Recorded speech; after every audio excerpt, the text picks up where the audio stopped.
Anthony and Alicia, they're in our audience.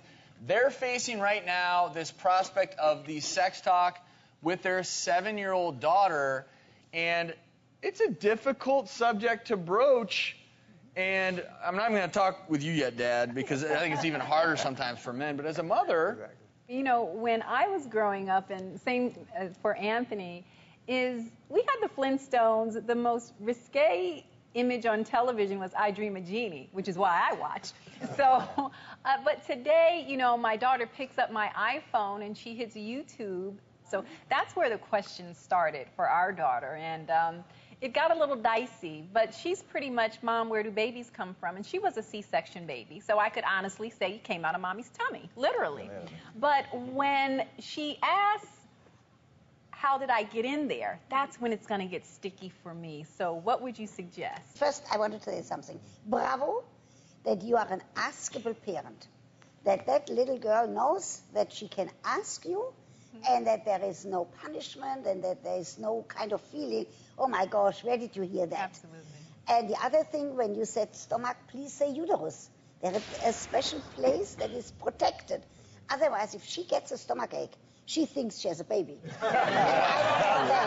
Absolutely. So, and also, when you talk to her, she already has the message now.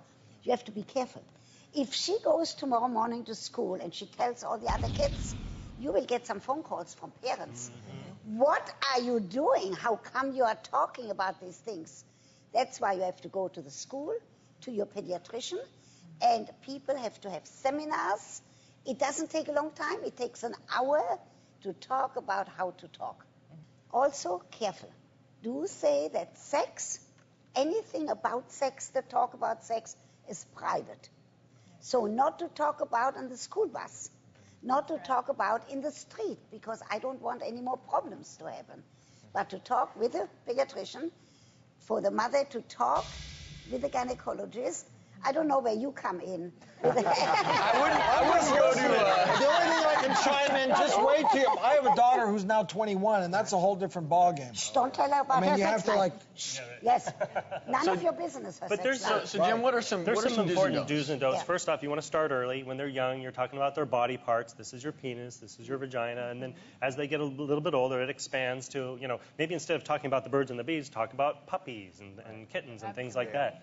You know, and then... Because it is important, you know, as a parent, you want to be honest. You don't want to mislead children. Another thing that I like to suggest against, this is a don't just sit down and have the talk. Right. You know, instead just be generally involved in your daughter's life. And, you know, with the culture nowadays, it's going to come up where you're talking about if they're on Team Jacob or Team Edward and, you know, the latest teen celebrity that gets pregnant. You know, I'm driving in the car and I just kind of bring up that kind of stuff, and we're basically gossiping, and then I'll kind of throw in, wow, could you imagine if you got pregnant during high school? You know, how would that look? And then, you know, and then she's like, oh, Dad, you don't have to worry about that at all. And then suddenly we're talking about that subject. So that's just a great way to just generally be involved. You are very well placed to talk also about sexually transmitted diseases, not to a 7-year-old, but a little later, because these days I'm very worried that because of certain freedoms, we are going to see a rise in sexually transmitted diseases. But not to frighten, but to educate and to be able to say it's a topic we can talk about. Right, and another thing that's important is, you know, you can communicate your values to your child, but the school can't, their friends can't. So this is where you get a chance to talk about, you know, what stays in marriage and what doesn't, and that sort of a thing, and that, if that's really important to you.